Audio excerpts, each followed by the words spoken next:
सुल्तानपुर जनपद के सुप्रसिद्ध फिजिशियन एवं हृदय रोग विशेषज्ञ डॉक्टर राजू श्रीवास्तव जी। डॉक्टर साहब, ये आयुर्वेद एवं एलोपैथ को लेकर के मीडिया में एक अलग तरह का जो है विवाद शुरू हो गया है, इसके बारे में डॉक्टर साहब क्या उचित सलाह होगी जो उसको डॉक्टर साहब बताएं।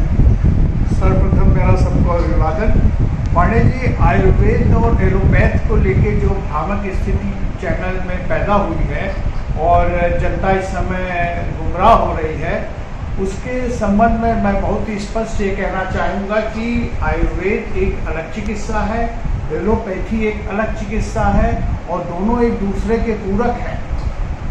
ना हम आयुर्वेद को एलोपैथ से सब्स्टिट्यूट कर सकते हैं, ना एलोपैथ को आयुर्वेद से सब्स्टिट्यूट कर सकते हैं। लेकिन अगर देखा जाए जहाँ तक आयुर्वेद है, तो आयुर्वेद भारत की जो है प्राचीनतम धरोहर है, एक सांस्कृतिक धरोहर मानी जाती है।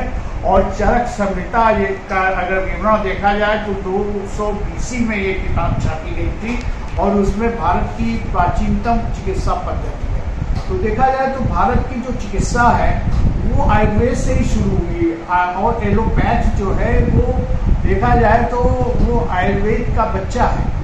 आयुर्वेद जो है वो एलोपैथ की जनक है। लेकिन समय के साथ आयुर्वेद में न किसी प्रकार का शोध हुआ, न इसका विकास हुआ और लोगों ने इसको अपनी तरीके से एक कमर्शियल वे में यूज़ किया। लेकिन जहाँ तक एलोपैथी की बात है तो एलोपैथ की चिकित्सा बहुत ही साइंटिफिक एक चिकित्सा है, जिसको कि क्रमबद्ध रूप से शोध करके और ज़्यादातर अगर देखा जाए तो पाश्चात्य देशों ने इसका बहुत ही विकास किया। तो आज तक जितनी गंभीर बीमारियां हैं, कोई भी बीमारियां हैं, उसके ऊपर तुरंत हम काबू पा लेते हैं, वैक्सीन बना लेते हैं, उसके लिए नायाब दवाई खोज लेते हैं। लेकिन अगर हम चाहें कि हर बीमारी को आयुर्वेद से ठीक कर लें तो ये संभव नहीं है।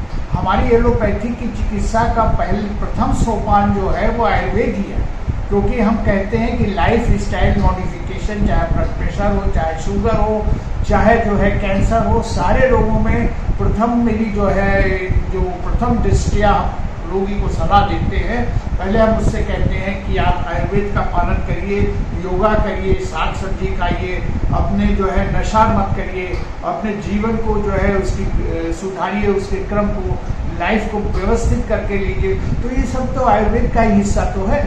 लेकिन जहाँ तक अगर किसी पेशेंट को हार्ट अटैक हो जाए, किसी को कैंसर की बीमारी हो जाए, किसी को इमरजेंसी चिकित्सा की जरूरत हो, तो वहाँ हम आयुर्वेद का उपयोग नहीं कर सकते।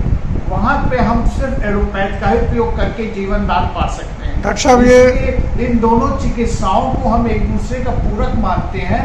ना इसमें कोई प्रतिस्पर्धा है और ना ही इसमें कोई जो है एक दूसरे के साथ मिलने से कोई नुकसान है। हम तो कहते हैं कि मॉडर्न मेडिसिन जो है, एलोपैथिक मेडिसिन, वो एक इंटीग्रेटेड सिस्टम है, जिसमें कि आयुर्वेद, एलोपैथी, होम्योपैथी, हर प्रकार की चिकित्साओं का समावेश होना चाहिए। ठीक सर, धन्यवाद।